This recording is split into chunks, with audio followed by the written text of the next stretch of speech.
Olá, tudo bom? Então, foi a pedido de muitos ou poucos, eu trouxe uma nova aulinha, essa vez sobre funções. Basicamente, vamos ver sobre em si o que é função e principalmente o que vai cair amanhã, função afim, beleza? Então vamos lá. Função é um negócio bem simples mesmo. Basicamente você tem que pensar como sendo uma variável, ou pelo menos alguma coisa que interfira, tipo, numa conta, tá? Você tem que pensar desse modo. A gente vai ter um x, certo? Esses aqui são alguns exemplos. Eu já vou explicar o que é isso aqui, é bem simples. A gente vai ter várias funções, a gente escreve desse modo, f, g, não importa a letra. A gente escreve desse modo com uma incógnita, ou uma variável, né, como eu disse. Que basicamente vai ter valores, normalmente, dos números reais, certo? Essas funções, elas basicamente são dependentes dessa variável. Então, se você mudar um valor, que seja 1, 2, 1 milhão, 499.666, não importa, tá bom? A linguagem matemática da função a gente vê como conjuntos, tá? A gente tem basicamente o domínio, que seriam os possíveis valores de x, tá? Nesse caso, seriam todos os números reais, né? Por isso que eu coloquei f, ele está de R em R. O que quer dizer? R é o que o contradomínio pode ser, o que o domínio pode ser. Nesse caso, todos os reais, que também vai estar relacionado com o contradomínio, que são todos os reais também. Contradomínio, vamos imaginar analogamente como sendo um saco, por exemplo, tá? Num saco você pode ter todos os números ou todas as bolinhas de gude vermelhas, tá? Mas só as vermelhas, você só vai poder pegar de lado de dentro as vermelhas, tá? Quando você pega um número de lá ou uma bolinha de lá, você vai ter basicamente um resultado, tá? Matematicamente é isso aqui, são dois conjuntos, domínio contra domínio, tá? O domínio, você vai ter um valor para x, esses aqui, 1, 2, 3, 4, que vão se relacionar em uma certa função, obtendo um valor do contradomínio, que é isso aqui. Cuidado! O contradomínio, ele é o que eu falei, ele é o saco, tá? Esse saco, ele vai ter as bolinhas de gude, mas não necessariamente todas as bolinhas de gude vão ser o resultado, tá? O resultado, ele tem um nome interessante na matemática, que é imagem, tá? A imagem é basicamente o valor de f, g ou h de x, por exemplo, que a gente vai ver mais para frente, no plano cartesiano, equivale ao valor de y, né? O eixo da vertical. Beleza? Uma coisa que vocês têm que entender do que é da função. Nem todo gráfico, vamos dizer assim, é uma função, tá? Porque para ele ser, a gente tem que entender que para cada valor de x, a gente só vai ter um resultado, tá bom? Nesse caso aqui, eu esquematizei uma coisa errada para vocês poderem entender mais ou menos, que é o caso seguinte. 1 tá para 2, tá? Basicamente, quando o x é 1, por exemplo, em uma certa função, ele vai ter um resultado 2 do contradomínio. Agora, nesse caso aqui, se ele tiver um 2, ele vai ter um resultado 3, porém ao mesmo tempo um 4. Não faz muito sentido, né? Porque, você imagina, uma função como essas aqui, você adicionar um valor, substituir o valor de x como 2, você só vai ter um valor, né? Você não vai ter mais de um, geralmente não. Na verdade, se tiver, não vai ser função, ok? Só esse caso aqui que está errado, tá? O resto tá tudo certinho, bonito, cheiroso, plim plim. Então, basicamente é isso. Espero que vocês tenham entendido. Agora a gente vai passar para um dos tipos de funções, que é a função afim, ok? Bom, agora a gente vai ver um pouco sobre as funções afim, que basicamente é um dos tipos dos que existem, dentre diversas outras, tá?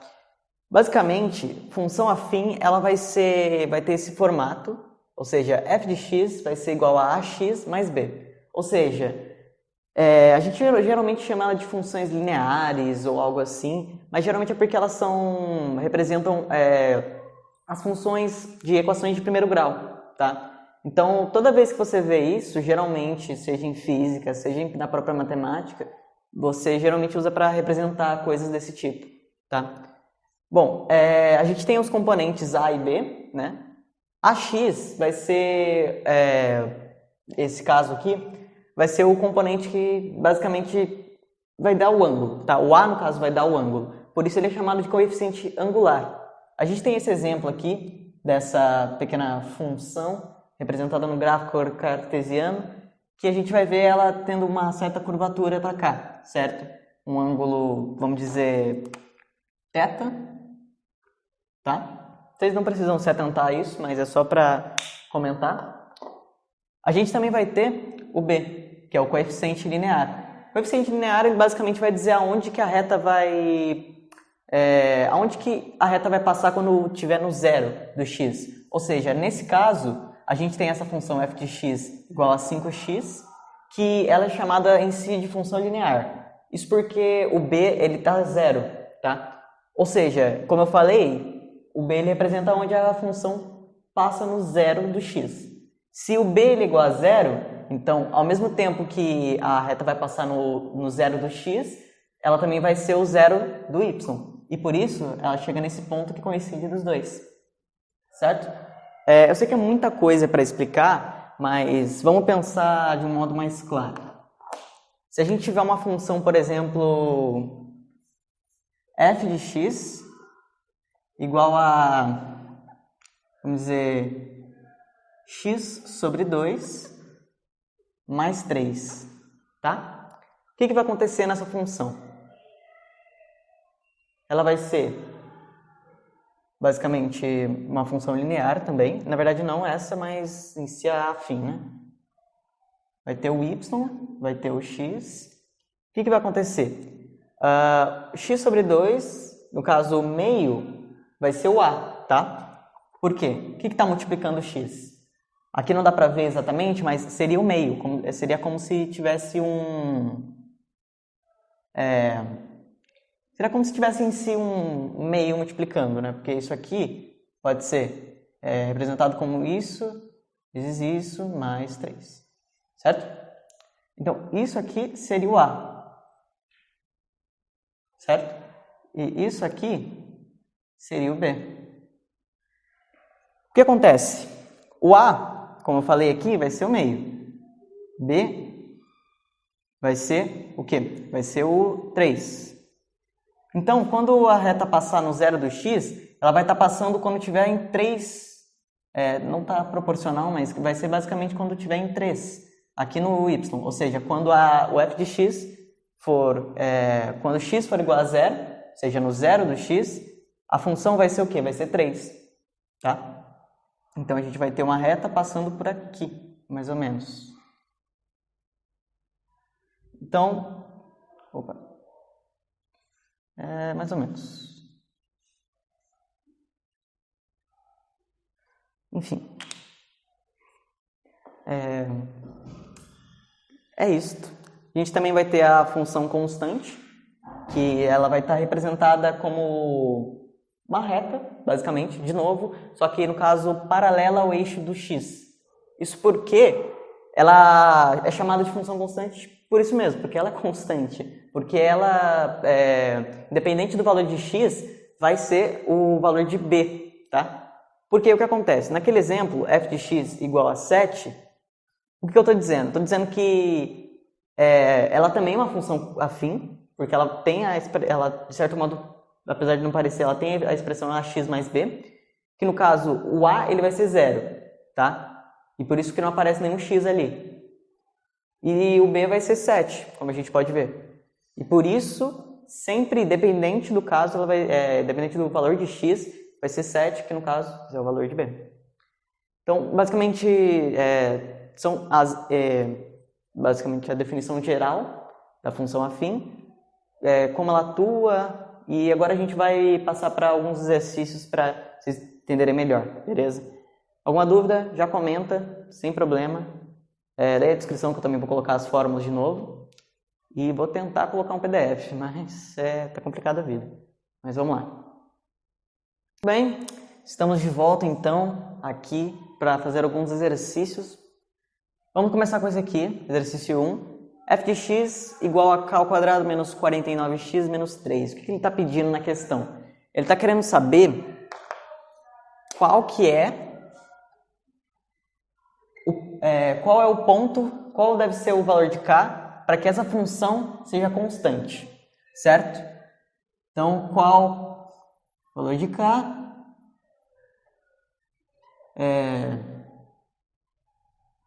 para f de x constante, tá bom? Então, o que vai acontecer? A gente precisa saber primeiro quais são o a e qual é o b. Na verdade, vamos pensar primeiro. O que uma função precisa para ser constante? O que eu tinha comentado? Basicamente, o a, né? Ou seja, o fator que multiplica o x, o coeficiente que multiplica o x, ele deve ser igual a zero, né? Então, o a ele tem que ser igual a zero, certo? A igual a zero. E para que seja igual a zero, a gente tem que procurar qual é o a e talvez o b, mas não necessariamente nesse caso. Então, esse aqui é o a, certo? Que está multiplicando. A igual a zero, que vai ser igual a k ao quadrado menos 49. Bom, uma equaçãozinha básica. Vamos passar o k aqui, certo? Vai ficar 49 igual a k ao quadrado. K tem que ser igual a raiz de 49, que vai ser igual a 7. Então, K tem que ser igual a 7, certo? Tá aí. Exercício 2. Ele dá uma dada função, f de x igual a 3 menos 5x, de uma função f de r em r. E ele faz três perguntas, na verdade, né? 0 de x e y, certo? Crescente, decrescente, ou seja, se a função ela com o tempo, ou seja, quanto mais o x ele aumenta, se a função aumenta, se o x aumenta, a função aumenta, ou se ela diminui, e a intersecção com essa outra função g de x, 2x menos 4. Vamos com calma. Vamos começar então pelo começo. 0 de x e y. O que ele está querendo? A gente sabe então que a gente vai ter uma função, vou desenhar ela aqui, tá? Aqui, x e f de x, tá? F de x a gente pensa como o mesmo de y, no caso do plano cartesiano. Então, f de x e x, beleza. 0 de x e y. Para que seja 0 em x, o que tem que acontecer? Então a gente vai ter, vamos desenhar o gráfico, né? Vai ser isso aqui basicamente, 3 menos 5x, então ele vai começar, quando x for 0, vai começar em 3, e aí ele vai subir ou descer, ou seja, ela vai ser crescente ou decrescente, a gente vai responder essa aqui, ó. Bom, para ser crescente ou decrescente, o a, ele tem que ser maior que 0, para ser crescente, ou a tem que ser menor que 0 para ser decrescente. Se a for igual a 0, o que vai acontecer? Vai virar uma função constante, lembra? Que daí vai multiplicar o x por 0, sempre vai ser 0, e vai sobrar só o b, beleza? Então, se a for maior que 0, a função vai ser crescente, se não, vai ser decrescente, ok? Vamos analisar então. O a é qual? O a é isso aqui, certo? É o menos 5. Menos 5, menor que 0, então a função é decrescente, beleza? Vamos escrever aqui, ó, respostinha, função decrescente. Especifica, tá? Sempre justifica o porquê, sempre bom. A igual a menos 5, certo? Então, o a ele vai ser... Isso aqui é um portanto, tá? Então vai ser menor que 0. Muito bem. Certo? Se vai ser decrescente, então a gente tem que sempre desenhar quanto mais para a direita, menor a função. Então vai ser mais ou menos assim, tá? Tá aí. A gente quer saber quando o x for 0... Ah, não, perdão. Calma, perdão. Aqui. 3 aqui. E aqui vai ser o outro que a gente quer saber, certo? Quando for 0 Opa, não. Aqui, tá certo. Aqui, aí aqui, quando for 0 em y, a gente vai querer saber qual que é. Beleza. Para a gente descobrir esse outro ponto, o que a gente tem que fazer? F de x, certo? F de x tem que ser igual a 0, certo? Para que o y, no caso f de x, seja 0, certo? E bata nesse ponto. Então, f de x tem que ser igual a 0. Mas f de x é 3 menos 5x. Para a gente saber qual o valor de x para que isso aconteça, a gente só faz essa pequena equação, certo? Essa pequena equação, vamos fazer normalmente, né? Então, a gente passa 3 para cá, menos 3 igual a menos 5x. Portanto, x igual a menos 3 sobre menos 5, que a gente simplifica, pode simplificar com mais mesmo, não tem problema nesse caso do sinal. Então é isso, certo? Muito bem. Então já respondemos essa. Intersecção com g de x. Para que tenha a intersecção, o que vai acontecer? G de x tem que ser igual a f de x, basicamente. Então, a gente faz a outra aqui. Vou anotar, né? Para f de x igual a 0, x igual a 3/5. Aí para essa aqui, intersecção com g de x, 2x menos 4, né, a função. Então, o que vai acontecer? G de x tem que ser igual a f de x para encontrar o ponto de intersecção. Então, vamos lá. 2x menos 4 igual a 3 menos 5x. A gente passa 3 para cá, fica 2x menos 7 igual a menos 5x. Daí a gente passa o 2 para cá, menos 7 igual a menos 3, mais 8x, menos 8x, menos 7x. Portanto, x tem que ser igual a 1 para que ocorra a intersecção. Ou seja, na verdade, quando x for 1, vai ter a intersecção dessas duas equações, dessas duas funções, certo? Eu sei que não está muito organizado, mas posso fazer melhor em outros momentos. É que nesse instante acho que é melhor fazer um pouquinho mais tudo. Então é isso. Acho que os exercícios já estão prontos, tudo certinho. Se alguém tiver alguma dúvida, como eu falei, pergunte, não tenha medo, não tenha problema, porque acho que é bom não ter um buraco na mente do que manter-se em sigilo, ok? Então, muito obrigado a atenção de todos mesmo, e eu te vejo na próxima.